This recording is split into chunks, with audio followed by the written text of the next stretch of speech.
One of the most important things in terms of making decisions about using video in your presentation is fully understanding what it is that you want to have in your presentation, what you want it to do for the presentation, and how it supports your content message.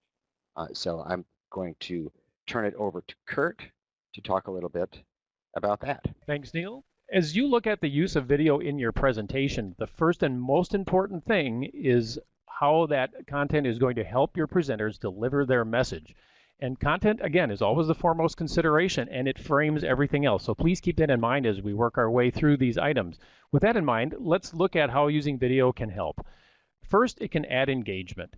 Lets you see the presenters, maybe provide visual cues, and help provide clarity to content. We all know that seeing someone speak will add a lot of different content to what would otherwise just be words coming through the computer. And in our highly interactive world, seeing a speaker or a video clip may help keep the audience focused on a message that is being delivered. It can also really add clarity to the details of the content. It can convey information that isn't easily conveyed in any other way. So for example, we've had videos in events that we've produced that demonstrate the interaction between new guardrail designs and the trucks smashing into them. And this would be difficult to convey using static images and impossible to describe just in speech.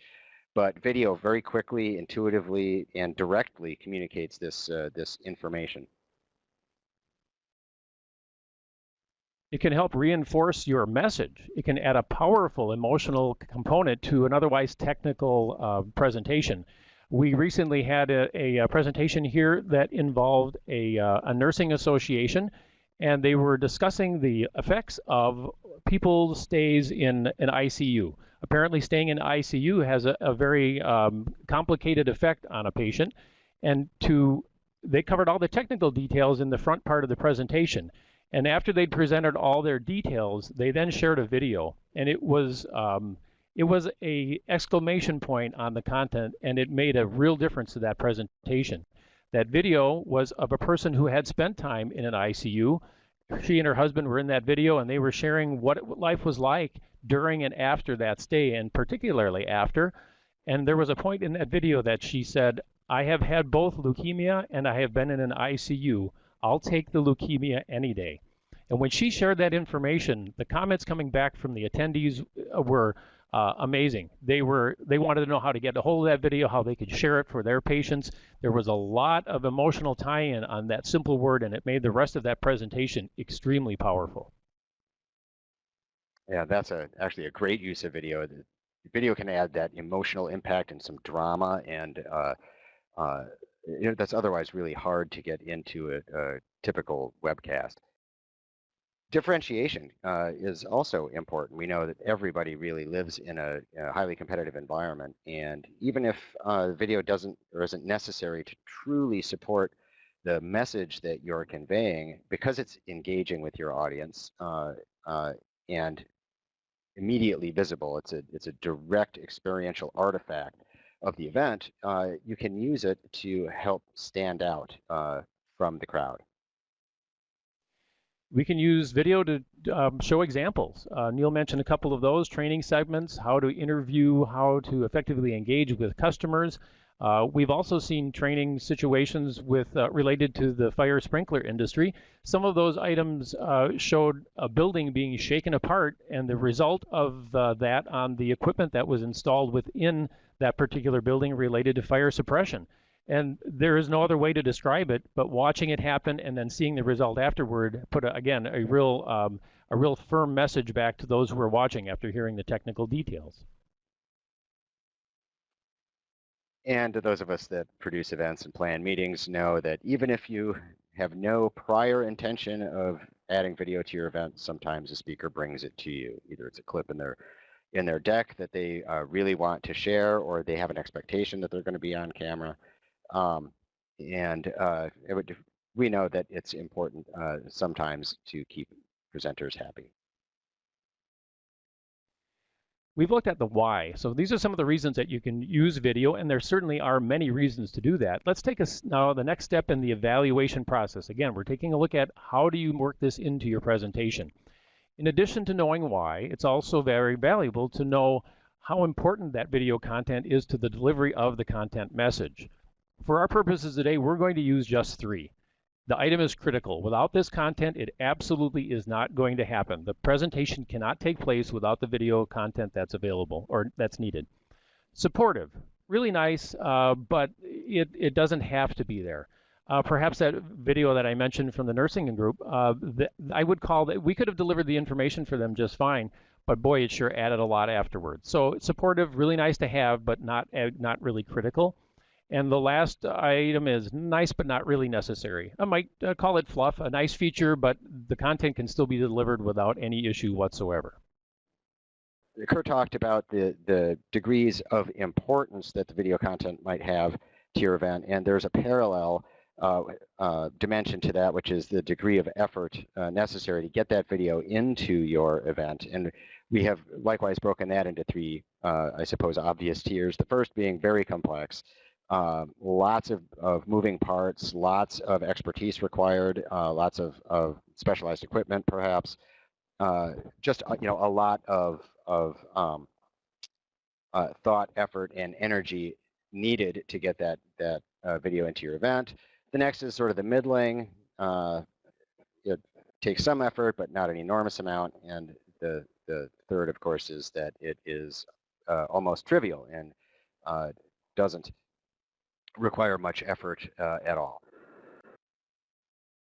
Next, we're going to take a look at how you use those two pieces of information and start to plot out perhaps a way to analyze that information.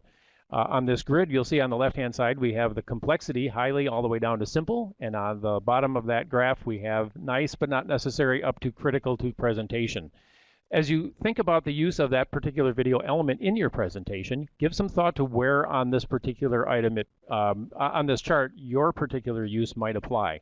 And as an example, as I mentioned, the nursing organization, when they did their presentation, I would have to say that one it was a very simple but very supportive item.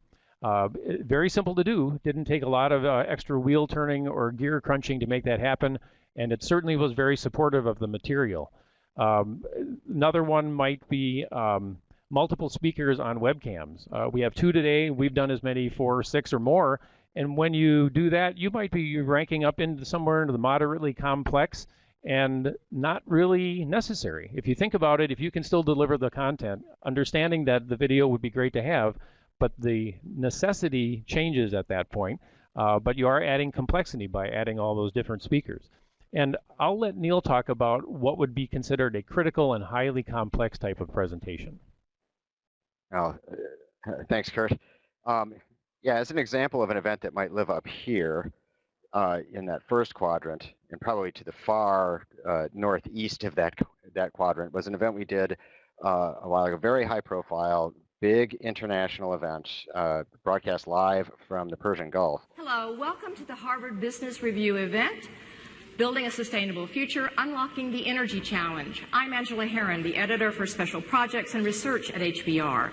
And I want to welcome all of you who are joining us today, both in the online audience and those of you who are here with us in Doha, where we are part of the Sustainable Innovation Conference that's being held in conjunction with the United Nations Conference on Climate Change, also known as COP18. We know the importance of the issues here, and we know the importance of taking action.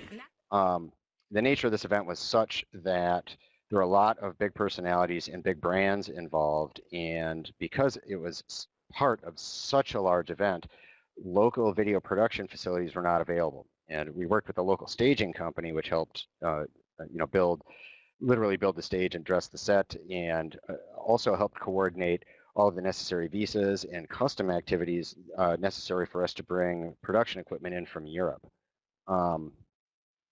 That is an extremely complex event, and it was critical. It was a once in a lifetime. If we couldn't make it happen, then it was never ever going to happen. So all that production really was critical to the presentation. Fortunately, you don't have to go anywhere near there to have an amazing video event, and an awful lot of video can be added to events in the bottom half of this grid. South of moderately complex and running the gamut, of course, from it's nice but not necessary all the way to it. We absolutely have to have it. What we really, I think, the big takeaway from this particular grid is that most of your decision making, or the difficult decision making, is likely to take place in that second quadrant, where there's a lot of complexity, a lot of effort required, but it might not actually be that important to the event. Which leads us to think, how do we think about this? How do we use that fairly simple analysis to help us make decision making? And what do you do with the results? Well, everybody on your team needs to understand where your priorities are, and your priorities, of course, will be determined probably by criticality to the content of the event, the message that you're trying to send, the information you're trying to convey. And so it can really help you identify what's really most important to spend effort on, regardless of how much effort that might be, where you want to allocate your resources to get that taken care of, and then share that information out with the rest of your team.